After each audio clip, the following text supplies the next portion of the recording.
مل رہی ہیں۔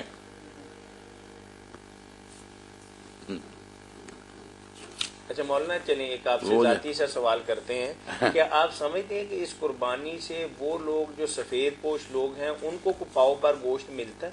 کوئی نہ، اچھا گوشت سب میل لیتے ہیں اگر دیں بھی نا۔ ایک بچہ کہہ رہا تھا، اس نے بڑی پیاری بات کی کہ پہلے جا کر مانگتے ہیں، کہتے ہیں ابھی تو کسائی نہیں ملا، اور جب پھر جاتے ہیں تو کہتے ہیں یار تم تو لیٹ آئے ہو، تو تقسیم ہو گیا۔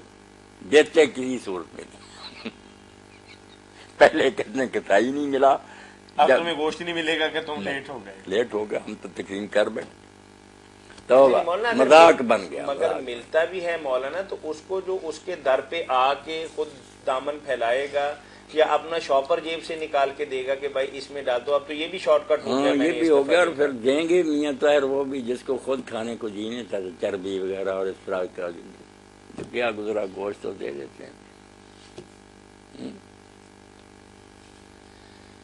مولانا اس کے لیے تو پورا سال علماء کرام کو آپ نے ایک بات بتا کے کہہ دیا کہ اس میں ہمارا طبقہ بھی بہت زیادہ ملوث ہے کہ انہیں بھی کسی حد تک 500-700 ہزار روپے کا فائدہ ہو رہا ہے، اور وہ ہزاروں روپے کے جانور پہ چھری چلوا رہے ہیں۔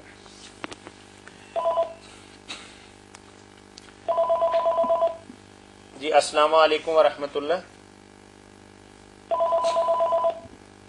جی السلام علیکم ورحمۃ اللہ۔ وعلیکم السلام مولانا۔ جی جی ہیلو جی جی پوچھو جو پوچھنا۔ میرا سوال تھا کہ حج اکبر کو کتنے کہتے ہیں؟ حج اکبر کہتے ہیں حج کو، جو حج ہوتا نا ہر سال، یہ ہے حج اکبر، اور جو عمرے کرتے ہیں باقی مہینوں میں جا کر وہ ہیں حج اصغر، وہ چھوٹے حج ہے۔ حج زیارت کو کہتے ہیں، دیکھنے کو کہتے ہیں، اللہ کے گھر کو دیکھنے کو جو جاتا ہے وہ حج ہی ہے۔ جو عام دنوں میں جاتے ہیں وہ حج اصغر ہے، چھوٹا حج، اس کا نام عمرہ رکھ دیا۔ جو خاص دنوں میں جاتے ہیں یہ حج ہے حج اکبر، یعنی ذی الحج کے آخری ابتدائی دنوں میں۔ یہ جو ہے نا مشہور کے جمعہ کے دن جو حج آئے، عرفات کا دن، وہ حج اکبر، یہ کوئی بات نہیں، ہر حج حج اکبر جو بھی دن ہو۔ یعنی عمرے کو آپ حج چھوٹا اصغر کہیں گے اور یا عمرہ کہیں گے؟ عمرہ کہیں گے، جو عام ہے نا وہ عمرہ، اور جو خاص دنوں میں 5 یا 6 دن میں ہوتا ہے ذی الحج میں، یعنی جس میں وقوف عرفات ہو۔ وقوف عرفات، یہ ہے حج اکبر۔ ٹھیک، جزاکم اللہ خیر۔ مولانا نے بہت خوبصورتی سے وضاحت فرمائی کہ جمعہ کے دن عرفہ کا قیام آ بھی جائے تو تب بھی اس کو حج اکبر نہیں کہہ سکتے۔ حج اکبر یہ سارے جو حج ہوتے ہیں نا، یہ جو مینا کے اندر قیام، مزدلفہ میں اور عرفات میں رکنا، اس کو حج اکبر ہی کہا جاتا ہے۔ اور یہ جو خالی مطلب طواف کیا اور صحیح کیا اور بال کٹوا دیے، یعنی عمرہ ادا کیا، اس کو حج اصغر کہا جاتا ہے۔ چلیں، بہت شکریہ جی۔ مولانا ہمارے پاس عاشورہ محرم کے حوالے سے ایک سوال ہے۔ یہ بھی کرتے ہیں جی وہ اشعار، کچھ مولانا جامی رحمۃ اللہ علیہ کے ذہن میں آ گئے تو تحفۃ الحرار میں، لیکن وہ وضو کے بارے میں تو 4 جو ہے نا مصرے لکھ لیے جائیں تو اچھی بات ہے۔ دست بشو بہر تمسک بخیر، ہاتھ دھو کیا بین ہاتھوں سے میں نے خیر کو پکڑ کر رکھنا، نیکیوں کو پکڑ کر۔ دست بشو بہر تمسک بخیر، روئے از پندار توجہ بغیر، اور منہ دھولا کیا بغیر کی طرف دھیان نہیں کرنا، صرف اللہ کا بندہ بن کر رہنا، ہر وقت میرا اگر رخ جو ہے نا رب کی طرف رہے۔ روئے از پندار توجہ بغیر، از کفے مساح بر سر تاج نے، اور مسا کرنے والی ہتھیلی سے اپنے سر پر اب تاج رکھ لا، کہ اگر یہ بات ہو گئی کہ تیری توجہ اللہ کی طرف اور نیکی کو پکڑ رکھ کرنا، تو راضی ہو جا کہ تیرے سر پر اللہ نے نا عزت کا تاج رکھ دیا۔ از کفے مساح بر سر تاج نے، پائے چوں شد شستہ با معراج نے، اب جب پاؤں تیرے دھل گئے تو سیڑھی پر رکھ دے، اب خدا کی طرف سفر شروع ہو گیا، منزلیں طے ہونی شروع ہو گئی۔ 4 مصرے، تحفۃ الحرار، ملا نور الدین جامی رحمۃ اللہ۔ دست بشو بہر تمسک بخیر، روئے از پندار توجہ بغیر۔ اللہ کے بندوں کا وضو کیا، ہم بس آدمی دھوتے رہتے ہیں۔ از کفے مساح بر سر تاج نے، پائے چوں شد شستہ با معراج نے، رکھ سیڑھی پر قدم، اب چڑھائی شروع ہو گئی۔ معراج ہے نا مومن کی نماز، چلو اب کر لیں جو کر چلیں مولانا 2-3 چھوٹے چھوٹے سوال کر لیں عاشورہ کا.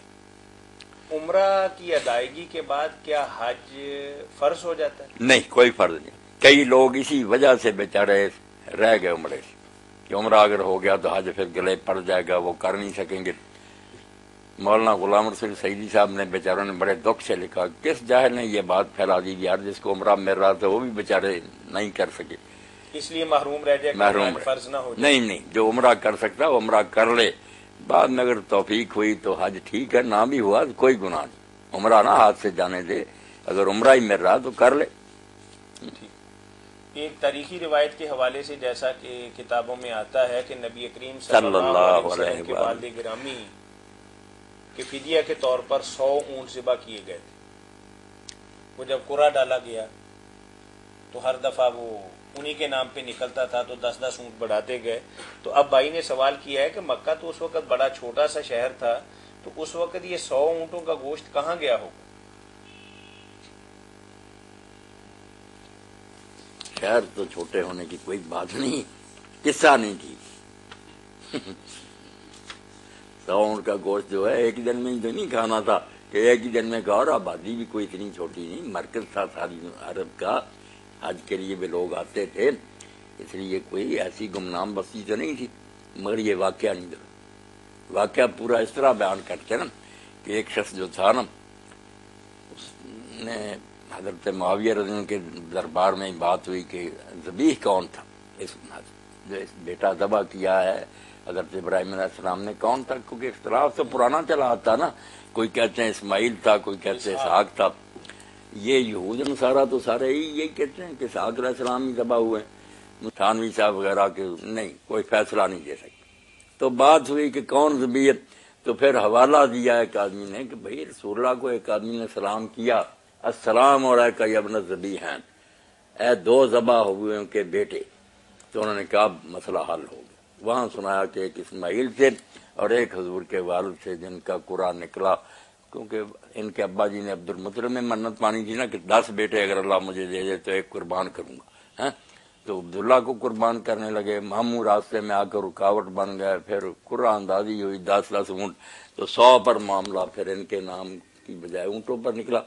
کہانی غلط ہے، مستدرک حاکم میں یہ ہے، مگر قصہ جھوٹا. یہ کوئی نہیں ہے السلام علیکم یا ابن الذبیحین.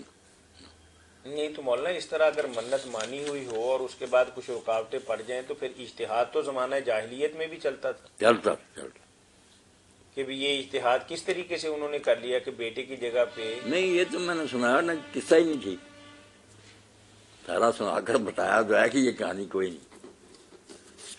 اس لیے حضرت عبداللہ کے ذبح کا قصہ جو ہے نا سارا کچھ نہیں. آپ ابھی اسلام کی بات کر رہے تھے کہ ابن الذبیحین، وہ بھی ساری غلط ہے نا. ساری بات کو میں نے بیان کر کے کہا نا کہ یہ ساری کہانی جھوٹی. ٹھیک ہے. یہ عید غدیر کسے کہتے ہیں مولانا؟ اب جو اولیاء امت ہے نا ان کی تعداد زیادہ اسی طرف ہے کہ حضرت اسحاق علیہ السلام ہی ذبح ہوئے، شیخ اکبر ہوئے، یہ شیخ عبد القادر جیلانی ہوئے، یہ سب لوگ جو ہے نا ان کا یہی مذہب ہے کہ اسحاق ہی ذبح ہوئے. کونیا میں بھی یہی لکھا اور شیخ اکبر بھی افسوس میں یہی لکھتے. محب الدین تبری بھی القراء میں کہتے ہیں کہ صحیح بات ہی. اب جھگڑا ہی جھگڑا، کوئی فیصلہ کن بات نہیں. کچھ اندازے ہیں تھوڑے بہت. اسماعیل علیہ السلام آپ کے نزدیک تحقیقی بات کیا ہے؟ تحقیقی بات اب کیا کہیں، ابن تیمیہ، ابن قیم، ابن کثیر وغیرہ سارے کہتے ہیں اسماعیل علیہ السلام ہی ہیں. کچھ اشارے بھی قرآن مجید سے نکالتے ہیں. پھر یہ قصہ ذبح کا جب اس وقت تک کوئی اولاد نہیں تھی، آپ نے دعا کی کہ اللہ مجھے بیٹا دے، وہ دیا، جوان ہوا. یہ قرآن میں بیان، نام تو بے شک نہیں لیا. وہ کہتے ہیں اسحاق جب پیدا ہوا اس وقت تو اسماعیل تھے. یہ دعا تو اس وقت کی ہے جب کوئی